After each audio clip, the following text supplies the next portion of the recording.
Senin sore kemarin di kantor harusnya diisi dengan sebuah pembicaraan ringan dan santai, namun sebuah meja jurnal baru yang meliput China Foreign Policy membuat saya membanting jurnal tersebut ke meja di ruang tamu karena saya sangat emosi membacanya. Jawa timurannya keluar, anco-anco ini isi jurnal tersebut. Mangkel, kecewa, geram, dan banyak hal yang tidak bisa saya ungkapkan dalam kata-kata. Saya benci banget kalau sesuatu tentang NKRI itu diganggu atau terganggu. Yang membuat saya kesal adalah naifnya pejabat sekarang akan bela negara dan naifnya masyarakat akan foreign interest. Saya takut sekali melihat negara kita ini sehubungan dengan kebutuhan akan dana, kebutuhan akan investasi, kebutuhan akan terlihat sukses membutakan pandangan lain akan bela negara. Ada hal yang lebih penting dari pendekatan ekonomi dalam sebuah negara, yaitu pendekatan pertahanan. Defense approach itu lebih tinggi dari economic approach. Kalau hanya hitung-hitungan untung rugi, dalam bahasa kerennya P&L, profit and loss, maka sebuah pertumbuhan bisa dilihat menguntungkan karena adanya pembangunan.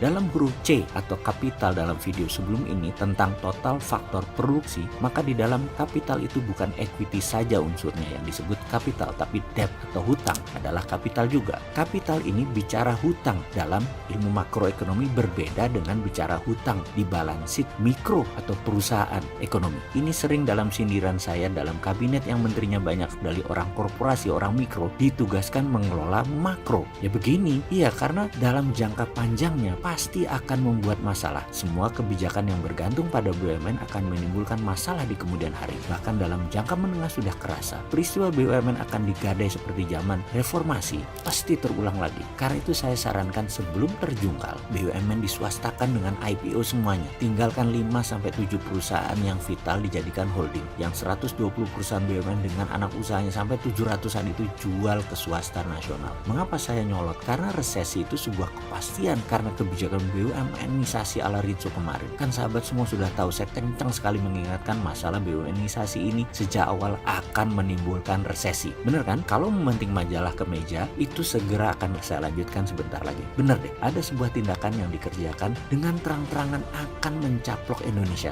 Malah kita membuka pintu lebar-lebar terhadap pencaplok itu. Dalam kebijakan luar negeri Cina Tiongkok, banyak negara berjaga-jaga jangan sampai dicaplok Cina. Namun tidak sama sekali ada sebuah perbuatan atau kebijakan yang melindungi hal tersebut dalam kebijakan dari Indonesia. Karena ada 3 cara Cina menaklukkan dunia yang ternyata Indonesia tidak sadar telah memudahkannya. Buktinya, yang terjadi saat ini adalah kebijakan pertahanan Indonesia dikangkangi oleh kebijakan ekonomi. Padahal kalau ngerti tata kelola negara, harusnya terbalik. Kebijakan pertahanan di atas kebijakan ekonomi. Jadi kita dengan jelas melihat ancaman negara, bukan hanya melihat kebutuhan ekonomi. Langit dan bumi bedanya kalau diteruskan diskusi tentang hal ini. Malu saya melihat apa-apa dari ketahanan negara, baru ekonomi. Sementara banyak pejabat yang melihatnya dari sisi ekonomi dulu dan tidak melihat pertahanan negara sama sekali. Oke, kita persingkat diskusinya. Sekilas tentang tulisan Cina atau China Three Warfares-nya yang membuat saya emosi. China introduce the concept of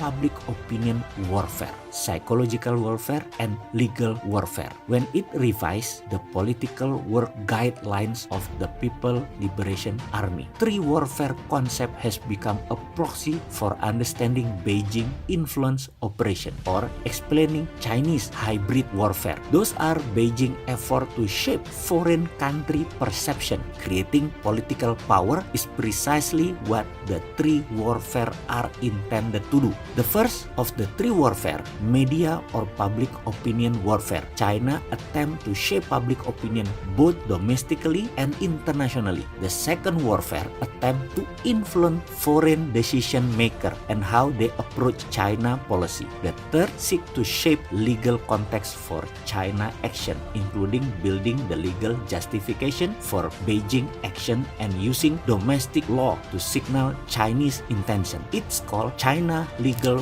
Warfare Strategy. Oke, saya tidak menerjemahkan per kalimat. Sahabat menerjemahkan sendiri. Apa kira-kira isi kebijakan luar negeri Cina ini? Apakah kita sudah memakan jebakan mereka? Apakah kita belum masuk perangkap? Atau sebaliknya, kita sudah kejebak dan tinggal digigit? Mudah-mudahan saya salah marah-marah tadi membanting majalah ke meja karena salah terjemahan saya.